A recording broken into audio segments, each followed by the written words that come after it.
Olá, primeira série. Bom dia a todas e todos. Como vocês estão? Tudo bem? Vamos lá voltar para mais uma aulinha de geografia.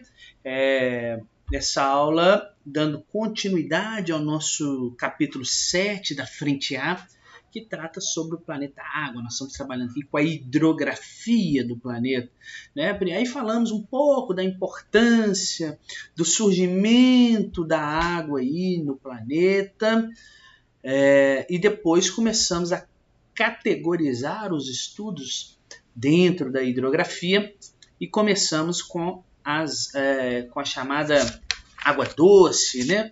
E aí começamos com... Aliás, falei do ciclo da água, desculpa, né, o ciclo hidrológico, e na sequência comecei com as águas continentais, né, no caso a água doce, no estudo dos rios, beleza? Então vamos só recapitular uma coisa aqui.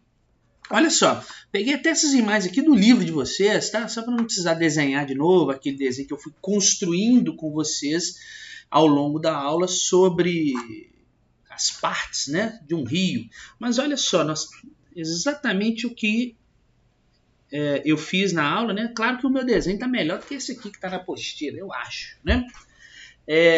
Mas olha só, o rio ele tem aqui a sua nascente, tá bom? Ele tem o seu rio principal, é o leito. Nós temos aqui o afluente, que é um rio que vai desaguar em outro rio, né? Esse ponto de encontro aqui de um rio com outro é chamado de confluência, exatamente essa ponta aqui, né? Nós temos as curvas de um rio, que são chamados de meandros, tá? E nós temos também aqui o final do rio, que é chamado de foz, né? A foz pode ser em estuário ou uma foz, como é o caso aqui, uma foz em delta. Mas nós também podemos ter as duas formas que um rio deságua, né, em algum lugar, e ela pode ser mista, tá? Falei também com vocês que a gente classifica o rio aqui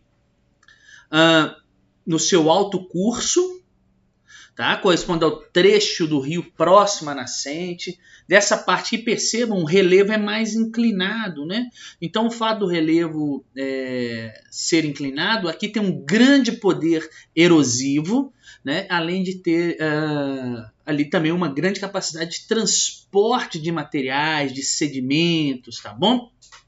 Aqui as águas têm maior velocidade no alto curso. Percebam o vale de um rio aqui em V fechado no alto curso, né? Quanto mais fechado o vale, maior a velocidade do rio, né? Porque na teoria o relevo está mais íngreme. Nessa porção do rio aqui, da nascente até próximo, depois da nascente, né, até próximo à foz do rio, nós somos chamado médio curso, tá?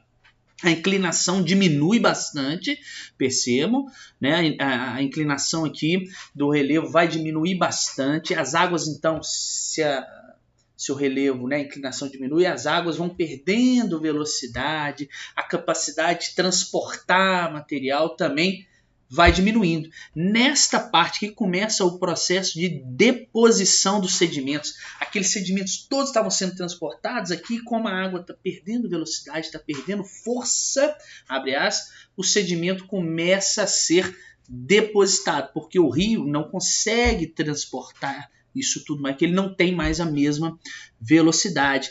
Nessa porção, os vales, né, eles vão ter um V aberto, o rio ele começa a ficar mais aberto nessa posição, tá bom? Não sei se você sabe, vale é o seguinte, quando nós temos aqui, ó, duas pontas do relevo, olha só esse desenho aqui, só para vocês se situarem, que eu estou falando vale aqui, né? Isso aqui é um vale, ó, é uma região entre duas formas elevadas de relevo. Aqui eu tenho um vale. Aqui é o rio, ó. Eu fiz um corte no relevo ao rio, tá vendo? A gente olhando ele daqui. Isso aqui, essa porção aqui de uma margem a outra do rio, é que nós chamamos de calha. A calha do rio. É uma margem a outra dentro de um vale. E esse ponto mais fundo do vale aqui, que é o fundo do rio, olha, nós chamamos de talveg. Talvega, então, é o ponto mais baixo de um vale. Geralmente é o fundo do rio. Tá? Aí você tem um Talvega lá. Então, olha o vale como é aqui. Olha, as duas formas de relevo, como aí não é mais tão inclinado, o V, né, esse V aqui, ó, do vale aqui, ó, ele não é mais tão inclinado, ele é aberto.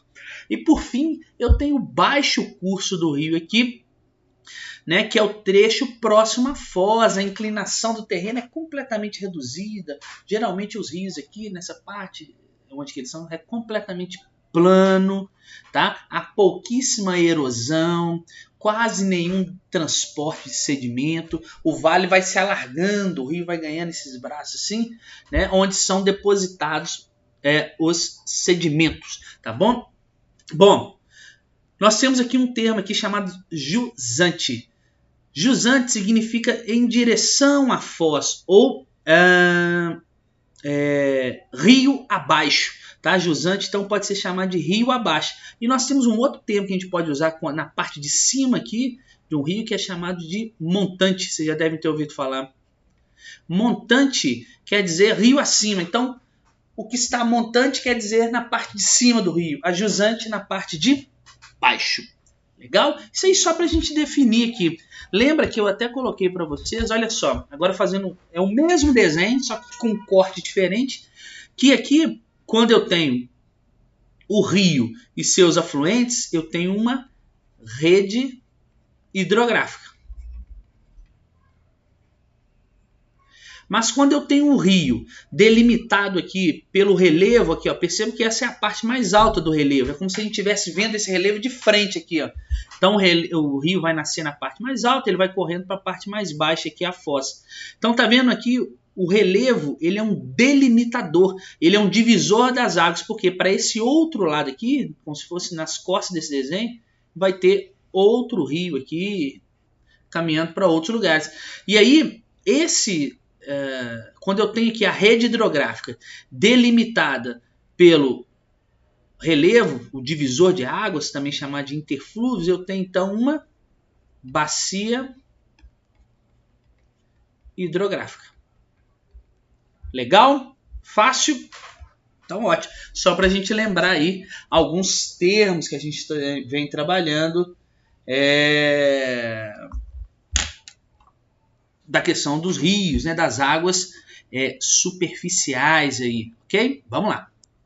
Então vamos seguir. Olha só. Deixa eu ver. Não passou.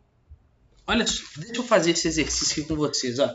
Já eu vou explicando e fazendo exercício aqui. Olha que interessante isso aqui. Vai falar um pouco do ciclo da água nesse exercício. Deixa eu tirar essa imagem daqui. A foto, tá legal, beleza, 2018, vamos ver. A retirada da cobertura vegetal nos ambientes ilustrados na figura tende a produzir, então olha só, a água aqui bate na vegetação, ela vai infiltrar, vai alimentar o lençol freático, que vai aparecer numa nascente, que vai para um rio, enfim. Então quando eu retiro essa cobertura vegetal, o que pode ocorrer aqui? Pessoal, a presença aí, a retirada dessa cobertura vegetal, ela vai tornar o solo que é mais desprotegido. Já ensinei isso para vocês, o solo vai ficar desprotegido sem essa cobertura vegetal. E aí o solo vai ser facilmente carregado com a chuva. A gota, quando bater ali no solo, ela vai sair levando o solo junto com ela. A vegetação, além de proteger os rios, do assoreamento, por exemplo, de todo esse material que a chuva vai trazer para dentro do rio aqui, né, ela vai preservar o que? A saúde das nascentes aqui de água. Tá?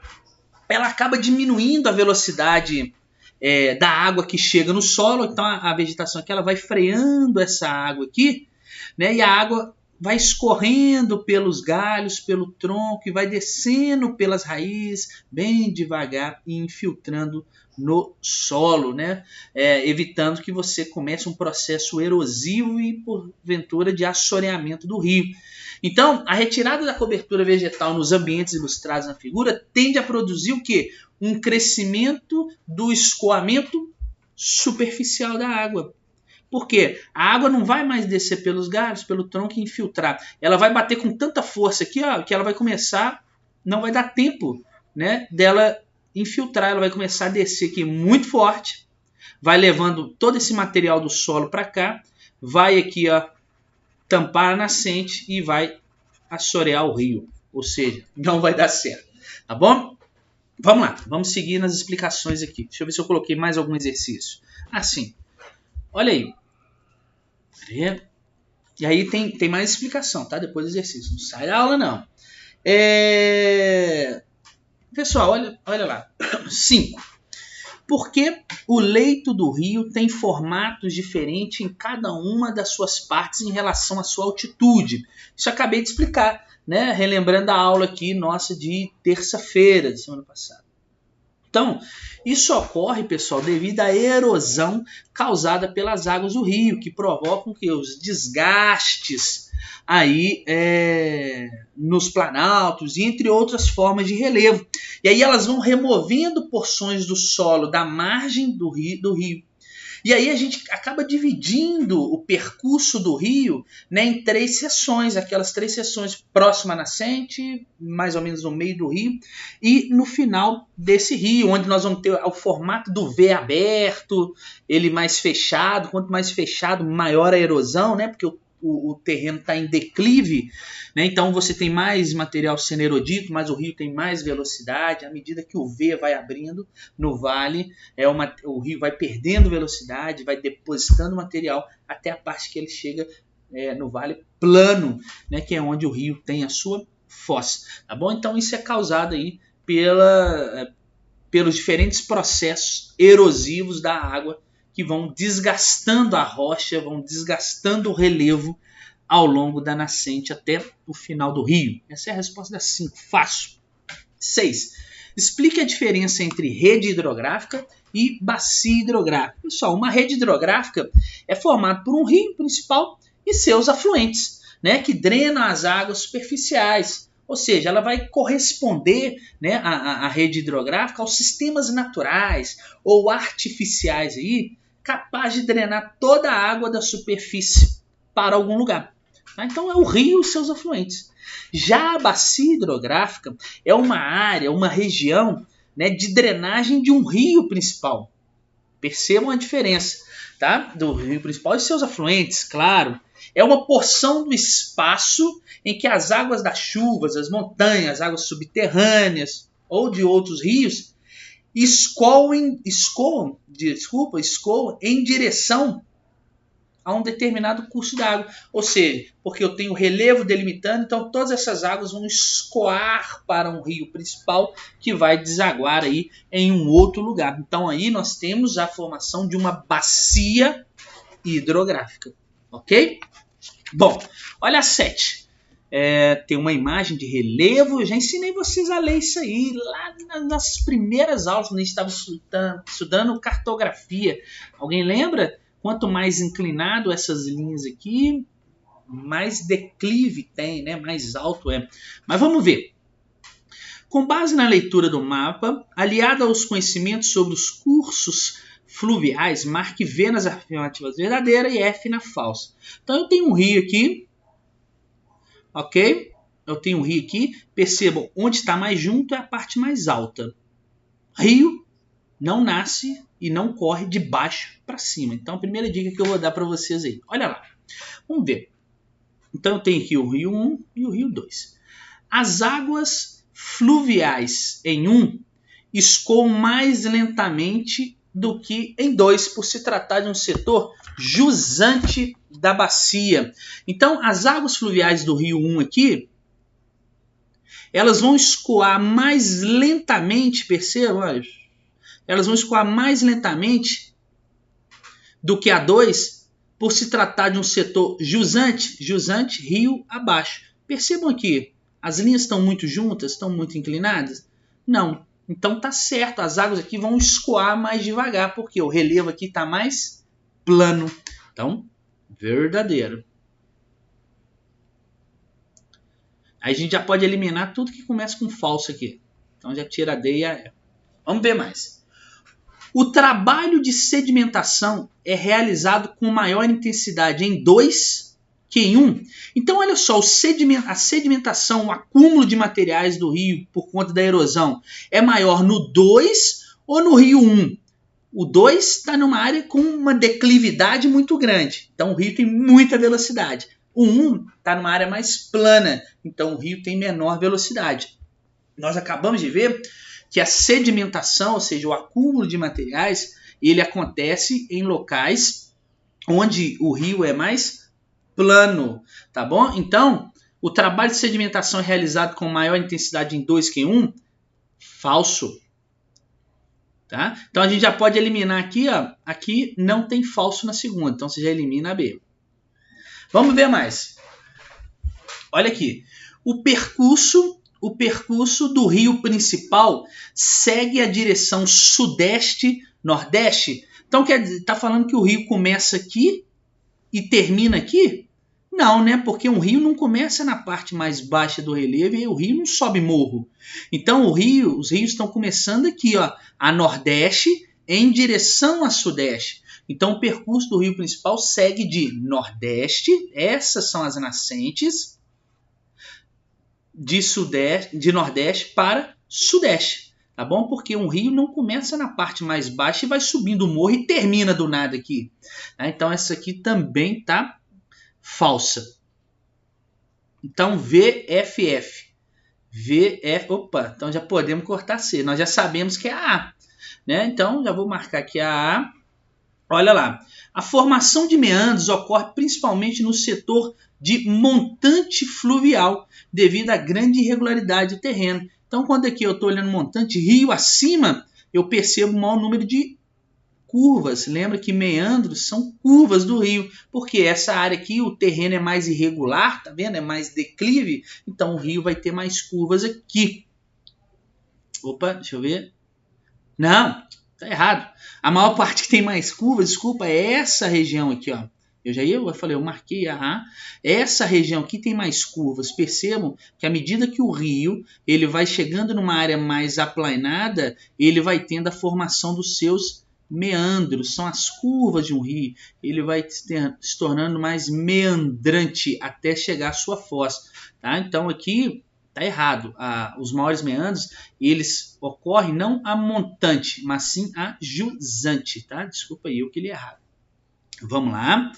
E a declividade do terreno é maior na margem esquerda do rio. Então, quando eu analiso aqui, olha, a declividade aqui, olhando o rio de cima para baixo, essa é a margem esquerda. Percebam que aqui as linhas são mais juntas. Então, tá verdadeiro. Beleza? Fácil essa, né? Eu embolei na hora de explicar para você. Mas vamos ver mais uma coisa aqui.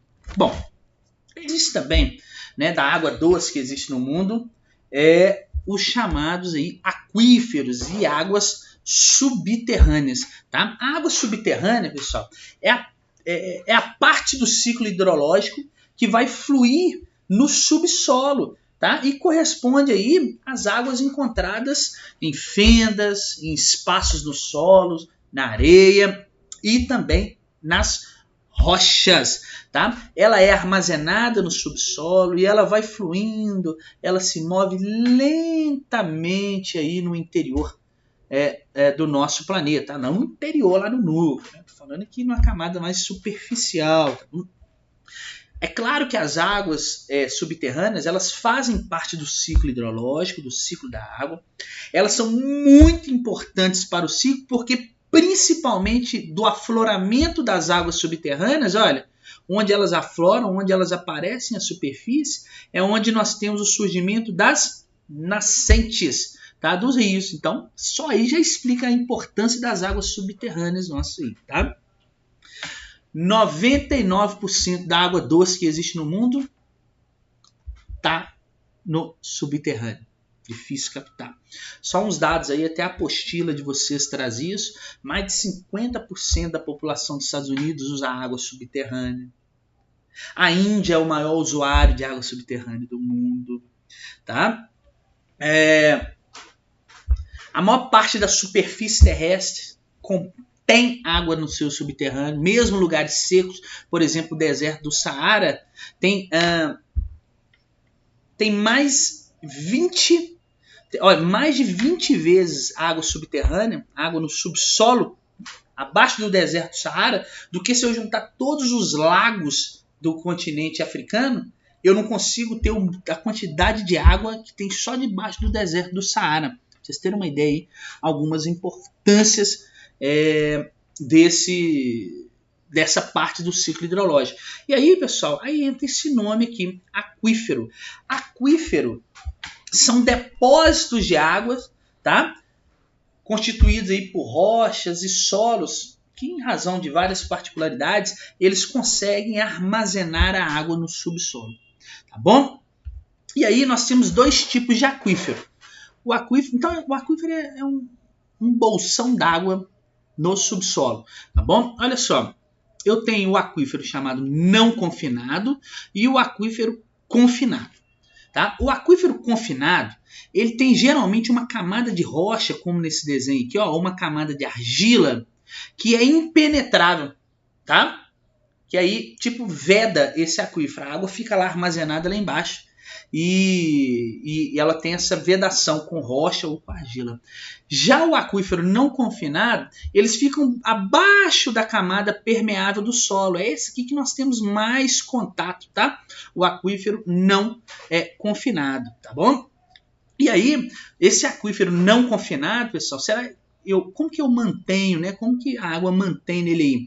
Porque ele pode receber, de certa forma, uma água direto aqui dessa parte superficial, tá? Ele pode receber água diretamente da superfície, o não confinado, tá? Enquanto o aquífero confinado, pessoal, ele vai receber água como? Ele fica preso entre essas duas rochas, então essa água, de certa forma, ela se mantém, tá? Ela ali, você não tem uma perda dessa água aí na teoria, tá? E essas águas de aquífero, elas são ótimas para a gente poder utilizar. Tá? Ela chega a ser mais vantajosa nós utilizarmos essa água aí do que a água dos rios, tá? Porque para o rio ter a sua cheia, né, ter sempre água, a gente precisa muito das condições climáticas adequadas, que ocorra chuva, por exemplo, ou que ocorra neve quando o rio nasce aí do derretimento de geleiras, né? No aquífero não, a água está lá. Essas águas são filtradas, elas são purificadas naturalmente. Muitas águas que tem no subterrâneo, elas não precisam nem ser tratadas. Você pode ir lá pegar ela direto para o consumo, porque a natureza ela é incrível. Ela consegue filtrar essa água, ela vai percolando, ela vai infiltrando no solo e vai sendo filtrada. Mas é claro, né, como tudo a gente gosta de fazer aqui no nosso planeta, nos últimos tempos a gente tem aí sobrecarregando e detonando os nossos aquíferos, as nossas águas subterrâneas aí, com a sua contaminação, tá? E isso vem reduzindo drasticamente a qualidade da água subterrânea para o nosso consumo. Quando eu tenho a presença de produtos artificiais, né? Gasolina, óleo, sais, estradas, produtos químicos, eles acabam entrando em contato aí com esses aquíferos, fazem com que essas águas se tornem inseguras, tá bom? Elas ficam impróprias para o consumo. Nas próximas aulas eu vou falar sobre a hidrografia do Brasil, aí vou voltar nesse assunto de aquífero e vocês vão ver que nós temos dois importantes aquíferos aqui. Um, inclusive, é o maior do mundo, o aquífero Saga, que é o aquífero Grande Amazônia, tá? Que fica lá na região amazônica, e nós temos também a presença, esse é completamente brasileiro, tá? E nós temos também o aquífero Guarani, que aí ele faz parte também da região ali centro-oeste, pega um pouco do sudeste, pega o sul do Brasil, olha o tamanho desse aquífero, pega a Argentina, o Paraguai, o Uruguai, é água para danar no subsolo, água armazenada, imagina. Só esse aquífero Saga nosso, lá esse que tem embaixo ali da região Amazônia, só ele, pra vocês terem a quantidade de água que tem nele, ele conseguiria abastecer o mundo inteiro, só esse aquífero, por mais 250 anos. É muita água, né? Então é isso. Até semana que vem. Até a nossa próxima aula. Muito obrigado. Tchau para vocês.